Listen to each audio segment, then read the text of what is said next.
watch, we'll jump into that. Actually, Face, we'll start with you on that, since I know you're always in the charts. You're looking at stuff every single day. So what is it you're looking at today on when it comes to Bitcoin? What has your attention? Take it away. Yeah, so I actually believe I mentioned this on the last time I was on the show, but the 12-hour time frame money flow has been forming a nice curve. I don't have a chart in front of me, so I'm just kind of going off memory. But overall, still things are crisscross, and I really can't say that major news media being bullish, and I know there's more details. You know, it's just crisscross, man. Every day it's different. Every other day, you know, this weekend we dump really hard. One day we go down really hard and go to a lower low, and the next day, you know, it goes up 4 or 5 grand again. And so,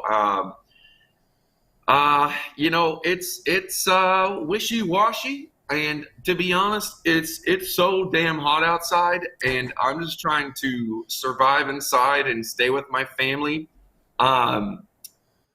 Yeah, man, and so yeah. It's definitely been trading in a pretty tight channel lately. There's been volatility, you know, it seems to be bouncing off of, you know, just under 30 a lot, but can't really seem to get above 35. And kind of trading in that channel right now, it does seem like a lot of people are kind of in a wait and hold, waiting for a divergence in one direction or the other. Wendy, is there anything you're looking at today, or is it pretty similar to what CryptoFace was saying, just kind of waiting and holding?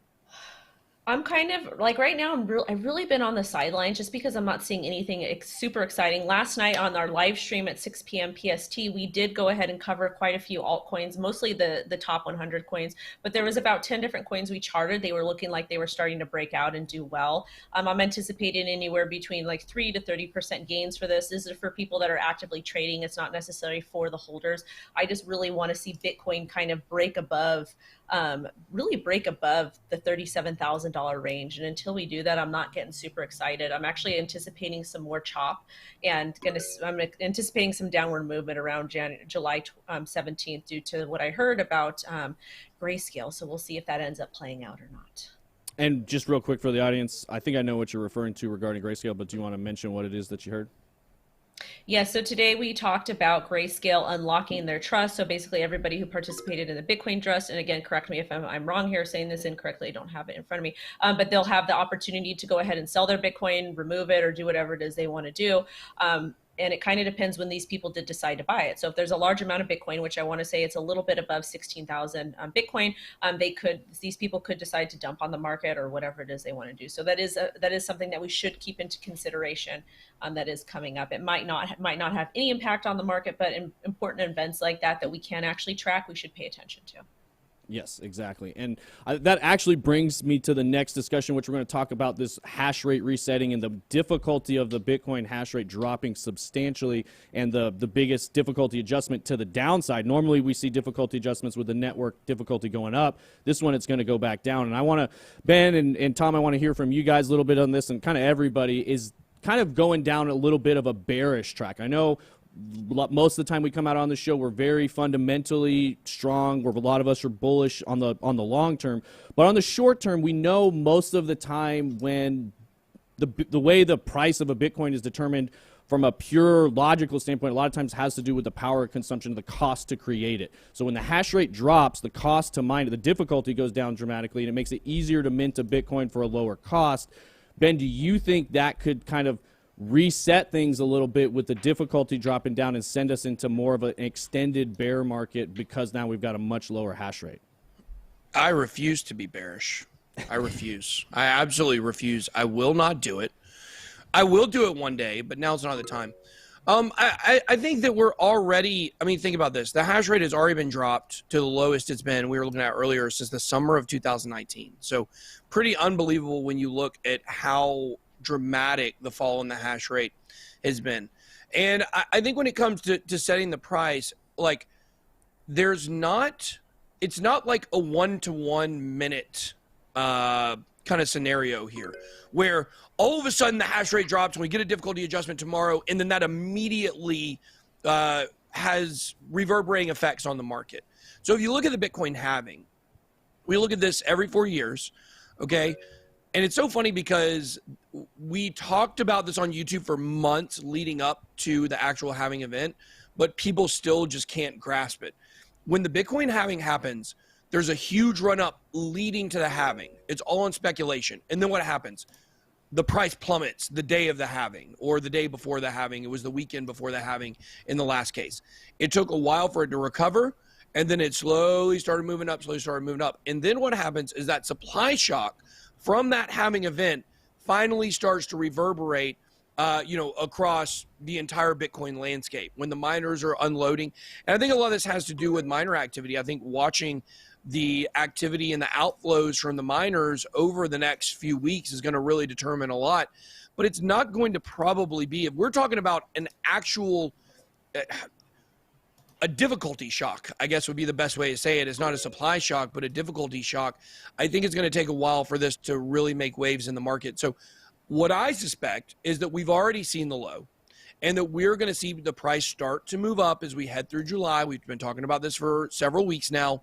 And then later on, maybe we get a pullback eventually due to this having it finally dispersing itself throughout the entire Bitcoin landscape. But I don't think, next week we're not going to see a dramatic drop because of the Bitcoin difficulty.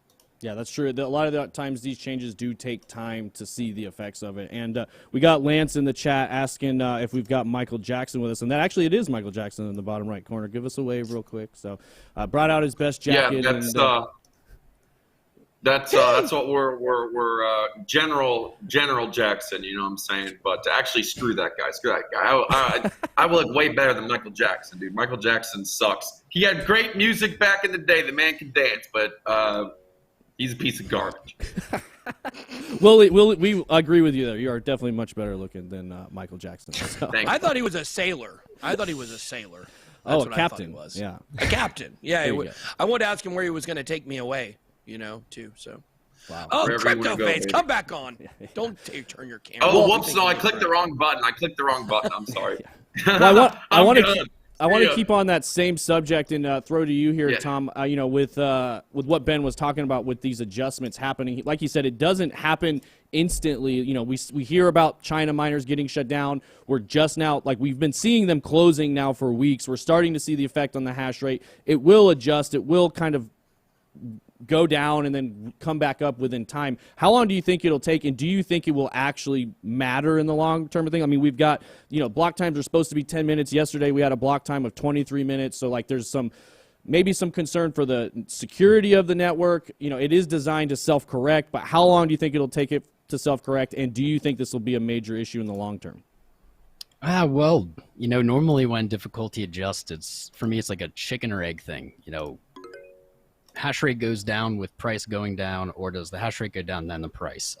This is kind of a unique situation. China banning miners, everybody, and myself included, shrugging that off.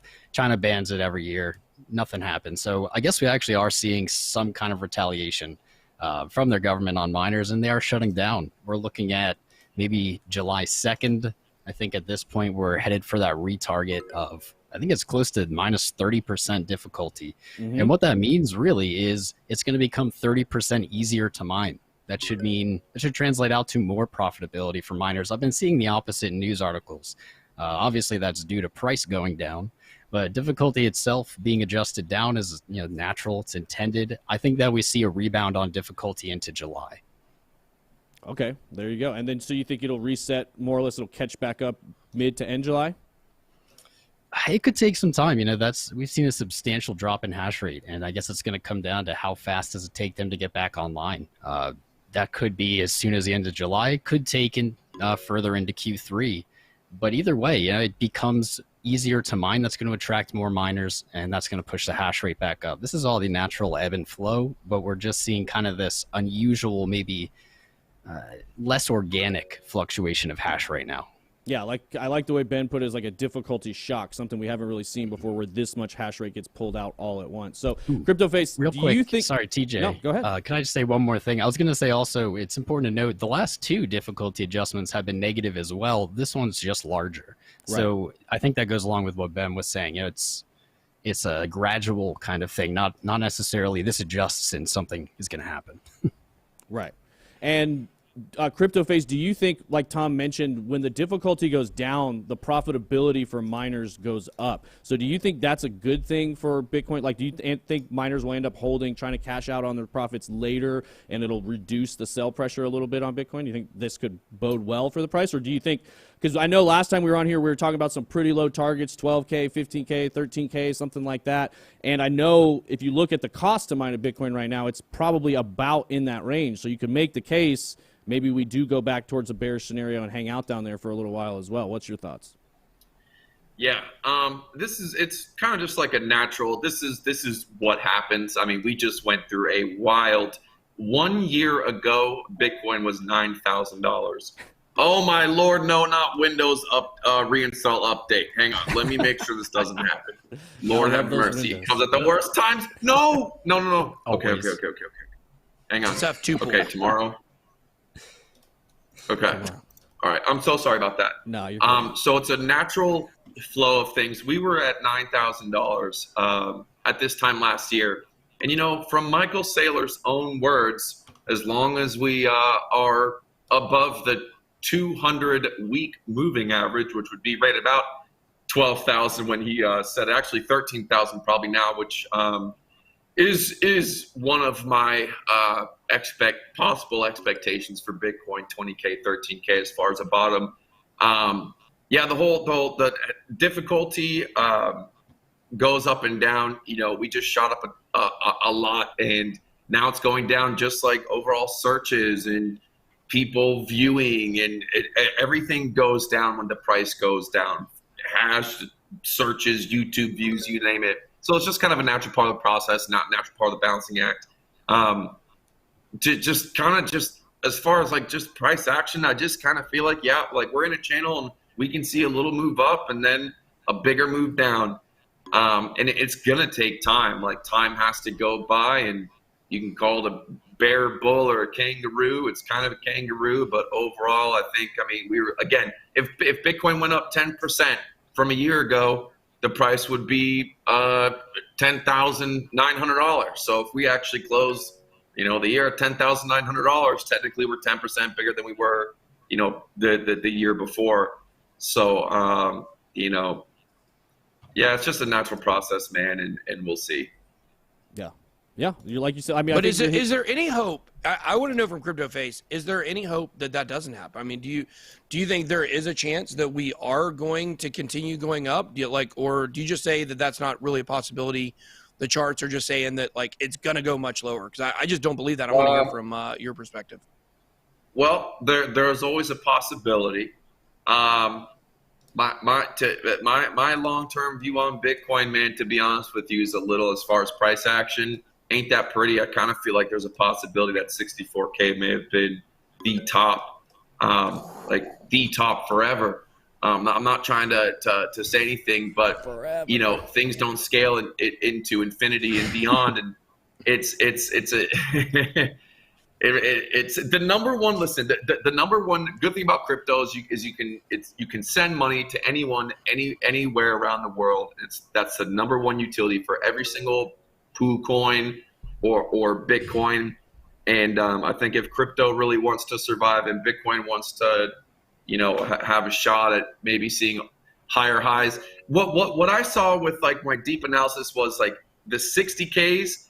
Or with the logarithmic, it gets real tight. So like maybe 100, 110. So it's possible we could see 110, and that would be the ultimate top. But things don't scale forever like that go into infinity and beyond. They stop at some point. And so yeah, there was a chart specifically that kind of that brushed that upon me. Now I can't find the darn chart anywhere. I've been looking for it, but. Yeah, man, listen, no, there's a chance. There's a lot of people behind it. Got Michael Saylor, bro. You got Michael Saylor. As long as you're over the 200-week moving average, we're doing great. So we're all doing good, man. The price don't have to be, so the price has to chill out. If we're supposed to be able to use case, man, it has to go down. It can't be sustainable when one man meme-lon. Okay, if everyone thinks he's tanking the price, and the Chinese, to be honest, Bitcoin might not be the best thing for a lot of people. It would be good for China. All these companies are opening up their rear ends that are buying a big share of Bitcoin, man. When the Chinese want, they can dump and cause a lot of companies, a lot of people to lose, man. Crypto can really be used as a weapon of war. So, yeah. Very, very true. Can I dash a little bit of bull on this? Yeah, let's hit it. For a second? Right now. We've actually got. I'm getting scared. After Everybody's Tom, got I gotta something to chime say. in. Yeah, go ahead. And we All got the Carl Mine's Moon. quick. Carl the Moon in there saying he thinks it's going up too. But I mean, you make a good point. Things can't go up forever. I do hear that. But go ahead, Tom. So just a little real quick here. Just looking at hash rate, talking about bear bull on the 13th. That was the last time difficulty adjusted up. That was right before the crash. Yeah, right before we fell May 19th. So to see a big difficulty adjustment the other way doesn't guarantee up, doesn't guarantee instant moon, but I think it's a better sign than seeing difficulty continue to increase as price goes down. Yeah. And then Wendy, what did you want to add? So I'm actually looking at this is what I've been doing the whole time while y'all are talking. I'm actually looking at like the weekly chart and the 3-day chart for when Bitcoin in 2017, when we did hit that high of $20,000.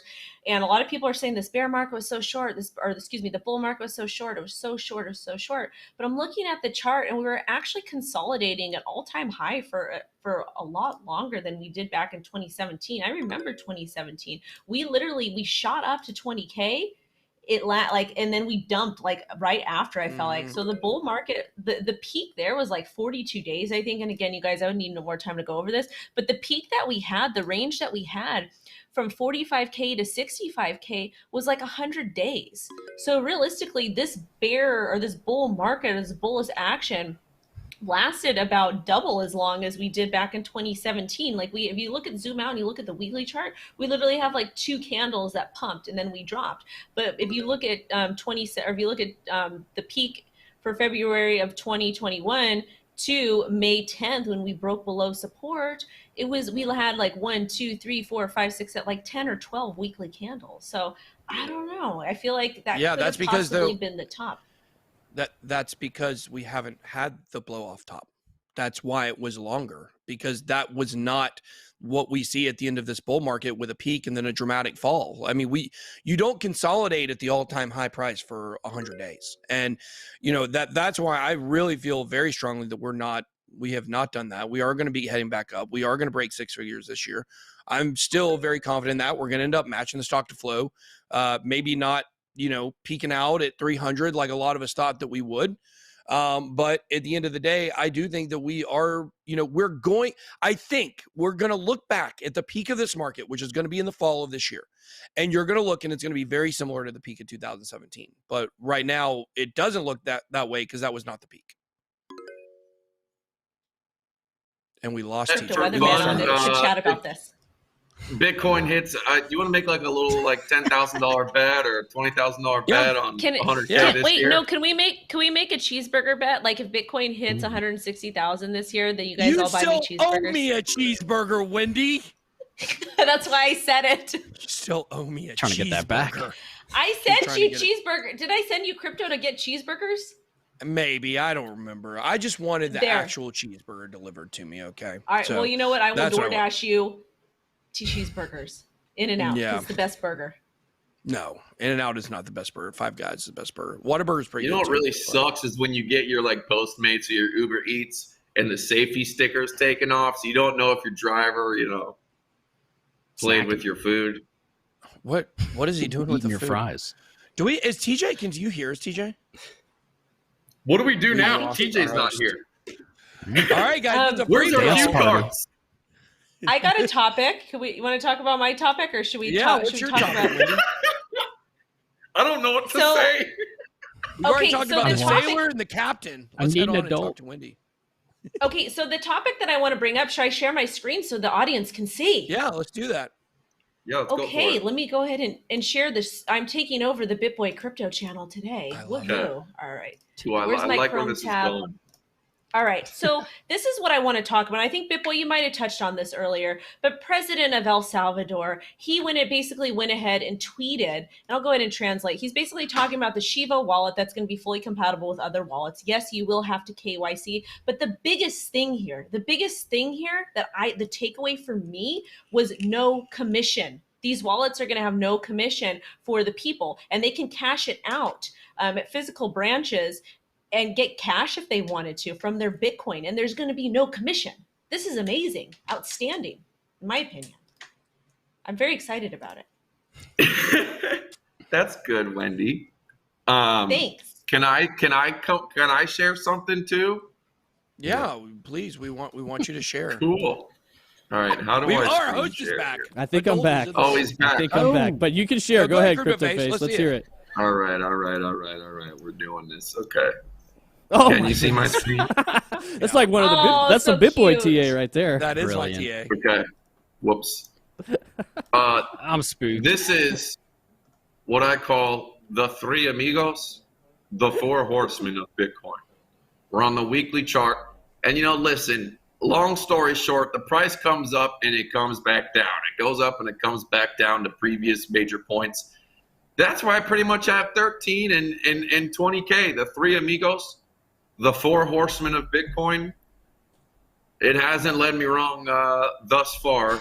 The weekly, we are still super gapped. That's why I'm kind of still longer term. But if you go to like the 2-day and the 3-day, there's a little bit of hope of a possible move up. Momentum is moving up. We might have a curve on the money flow. The 12-hour money flow is what I was talking about earlier. Has a nice curvature. But right now we had a deep drop. We're sitting in the channel slightly going down. So I don't know, man. I think it's pretty ugly, but we might see a little something pop up. I don't see how everyone could be talking about we're going to have a magical hoo-ha ride to the top and we're under the 200-day moving average.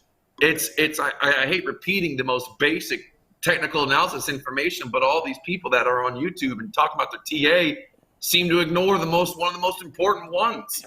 And so, man, I'm with you, man. I would love for Bitcoin to go up in the space, but that's all I got. The three amigos. I agree. From a purely technical perspective, looking at the charts, we're definitely in a bearish pattern on multiple different time frames. Sure, if you zoom out enough, you can make the case to say we're still bullish. But I want to circle back to that bet. I do think that'd be fun. But more or less, Ben, you say it will definitely hit 6 figures by the end of this year. CryptoFace, you say impossible. It will not cross 6 figures. Is that basically the? I'm not bet? saying impossible. It's just a bet if it does or if it doesn't. Sure. Some guy 10K, wins. let's some do guy it. owes another guy money. 10K. Bitcoin to 100K by the end of the year. How do I turn off my screen share? What the heck? Why is my chart still showing? You got to switch to back. unclick, and then there's a little box. There you go. There we go. So you down to take that bet? You in? 10K? Yeah. What are we betting?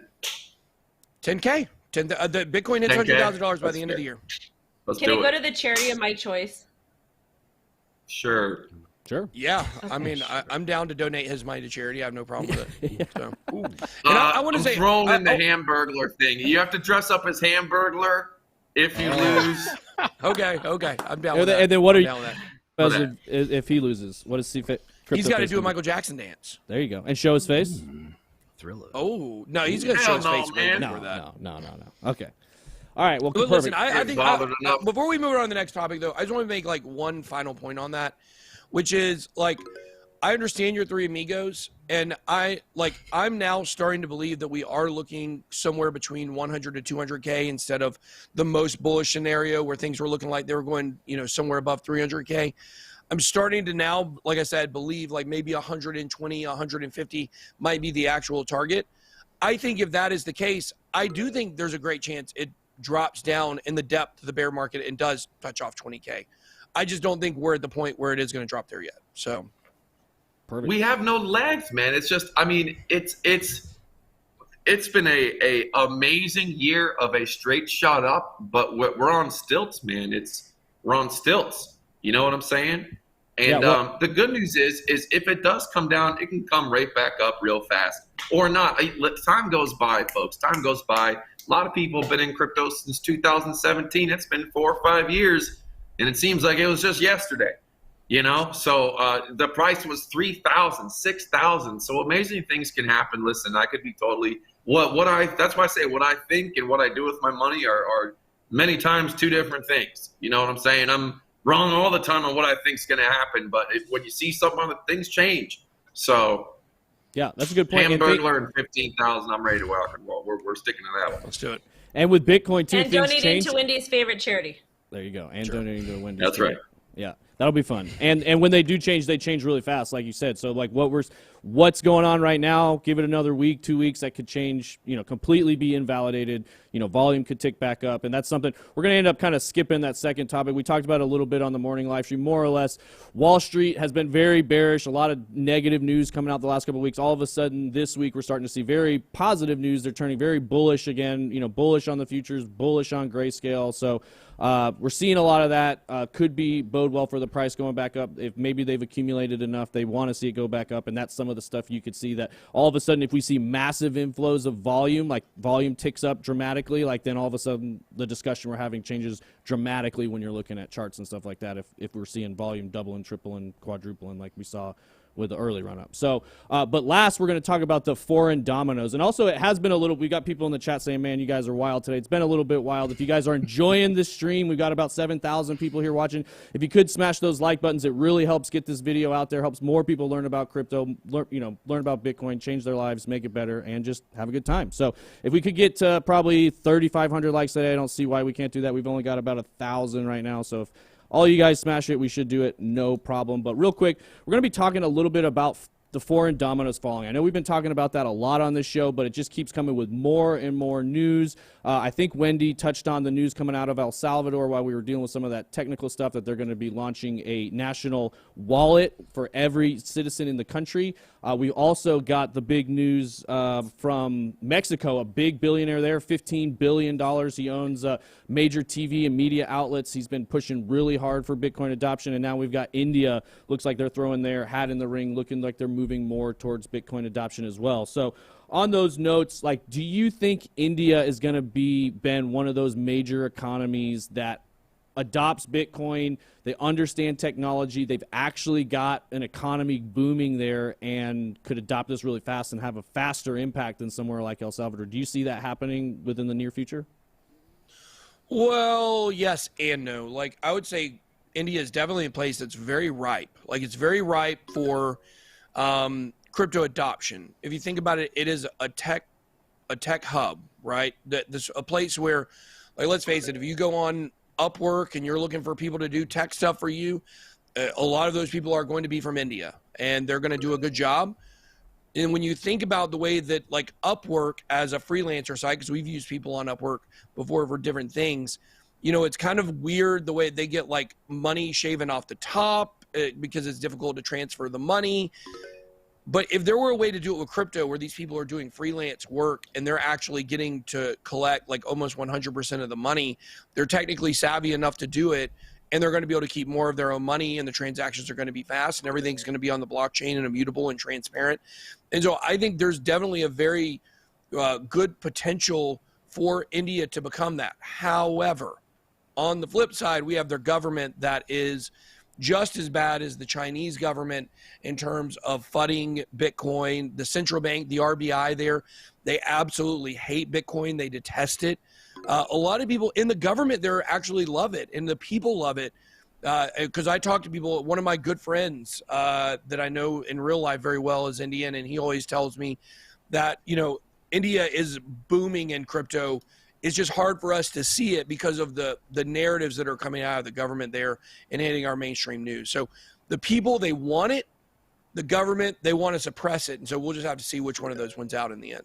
Yeah, it is interesting. It's almost like a China light in some respects there, where where the people want is very clear, but what the government wants is very unclear, and they're going to make sure they push that no matter what. So, Tom, I wanted to ask you, traditionally India has been one of the more financially savvy because they hoard a lot of gold. They invest in a lot of gold, and now you're starting to see that shift from gold into Bitcoin. So do you think some of these countries that are more financially literate, that think about monetary policy a little bit more, do you see them being faster to adopt something than somebody who just they just need something that works? They don't necessarily care what it is? Yeah, India would be the golden goose. I would love to see India embrace blockchain, Bitcoin. I've seen it on my channel. Views from India, I only speak English. I've been seeing views from India pretty much trend up since, say, Q4 last year. And for me, that's anecdotal, but that's showing, that was never there. Been on YouTube for 2 years. Now we're seeing more views from there. I would love to see them do it. I just don't want to get my hopes up. I think that Bitcoin's really going to appeal to the smallest, most debased currency countries first, and it's going to work its way up from there. So to jump to India would be amazing. I'm not going to get my hopes up, but India, they are traditionally investors in the sense of ownership of gold is very cultural, very important to them. Storing their value. That's really why they collect the gold, at least to my knowledge. I'm no expert on that. And I think Bitcoin and crypto will appeal to them.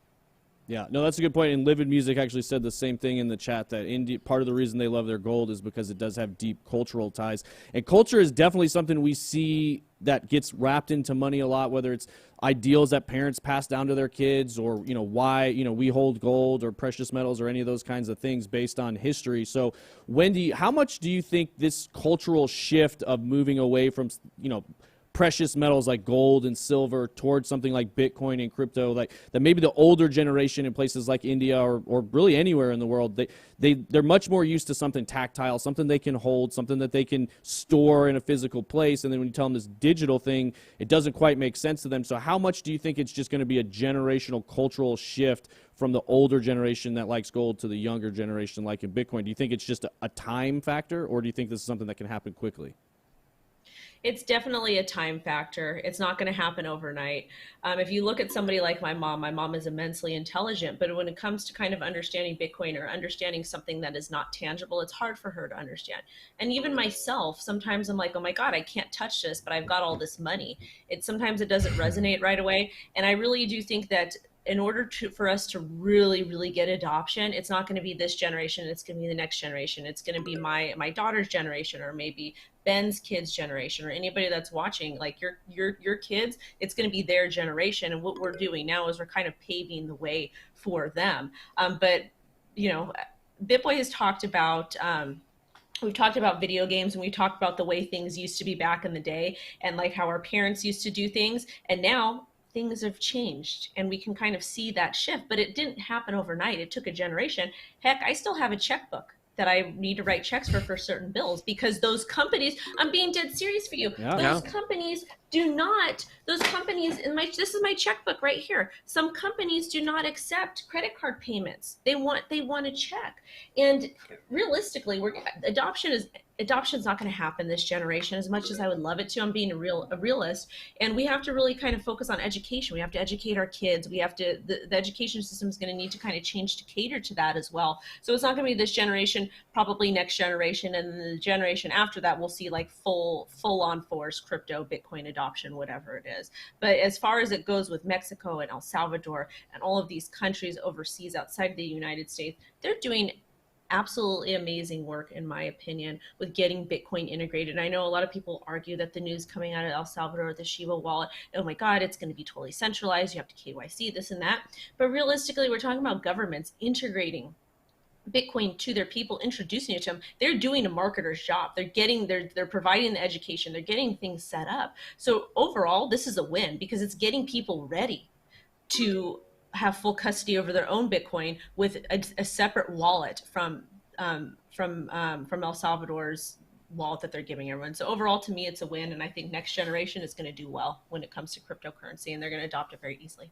Yeah, no, a lot of really good points there, and kind of what you were saying, it's not an instant fix, right? This is a process. There's going to be multiple steps along this process. It's going to be a journey. We're going to see it adapt and grow and evolve over time.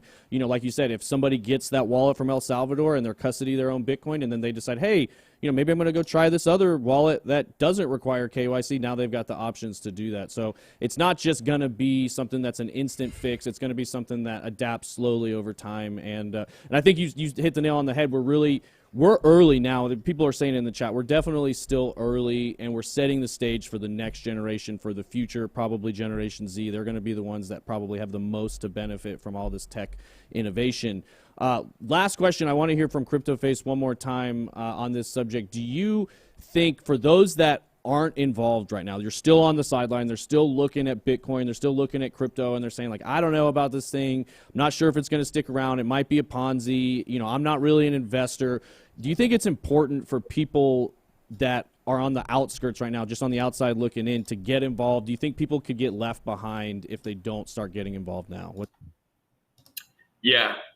Listen, like, hopefully the words I said earlier of how, there's always a possibility that there could be an absolute top. I'm not saying that's what's going to happen, but yeah, listen, when you're inside of crypto and you use it and then you go outside of it and have to send somebody money, just that one case, you realize how difficult it really is and how amazing crypto really is.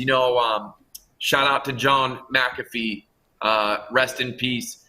I watched one of his last interviews just last night, and he was talking about the difference between gold and Bitcoin, and gold is heavy and is easy to see and easy to be robbed. When you're crossing a border, but when you're crossing a border with crypto, you can have it all in your head. But I also think that crypto and Bitcoin can also be victim to the same thing that commodities and gold is controlled by right now, which is just the trading, just the paper. Indians, the Indians own a lot of gold, but that doesn't control the price. Even if the gold sold out, the gold price don't go up. It's the three entities that own 70% of the trades that control the price, and so that can happen to anything, whether it's a crypto or whatever is invented. There's always some type of centralization that could happen. It's whoever just ends up owning the most, and that's just the reality of the situation. So, yeah, definitely, it's absolutely important to get involved. And Mexico is big, man. I think Mexico is bigger than a lot of like African countries. There's so many people that from Mexico or South America that go into America and send money back home. There's people that send money back to their home and all over the world. And so, yeah, man, huge. Absolutely. You got to know something about it. You got to sniff out a little bit of it, just kind of see what it's about. There's a lot of cool DeFi things out there once you really wrap your head around it. There's a lot of BS, but there's a couple DeFi projects, for example, like a bank account, community bank account type things where it's really simple, but once you wrap your head around it, it's like, wow, this can really work without being quote unquote decentralized. But the problem is a decentralized exchange, decentralized things. Who's protecting you? Mm-hmm. And so it's a double-edged sword, man. It's a growing process. The wild, wild west. Definitely get involved, but watch your butt. Yeah, you're right. No, that's all I have to say about that. Yeah, no, it's definitely a double-edged sword. We actually had Stawaz in the chat also saying much love from India with the super chat, so we appreciate that. We definitely have a lot of viewers from India as well. So you hit the nail on the head there. Anytime you're in it every single day and you do crypto transactions every single day and then you try to go back to the legacy system and do a transaction over the traditional payment rails, it feels like torture. Like there's nothing more than having to pay somebody with a bank these days. Like it drives me absolutely insane. So well said. Really good time on the show today. We had a really good time, really good discussion. Looks like CryptoFace with the most points today. You are our winner. You've got 30 seconds to give a parting message to the audience. Real quick, take it away. Awesome. Thank you. Yeah, again, I'm not trying to, be like a super bear or anything. I'm not saying that we topped out forever. I'm just trying to be, aware of all the probabilities. Rest in peace, John McAfee. Rest in peace, my mom, man. It's been a year, and I really miss her. I've been thinking about her a lot. So sorry to get emotional, but it's been a year since my mom passed, and I miss her. So wow, miss you, Mommy. That's tough, man. Yeah, well, thanks for being here with us today. Good to be with family, and sorry for your loss there, and wishing everybody the best.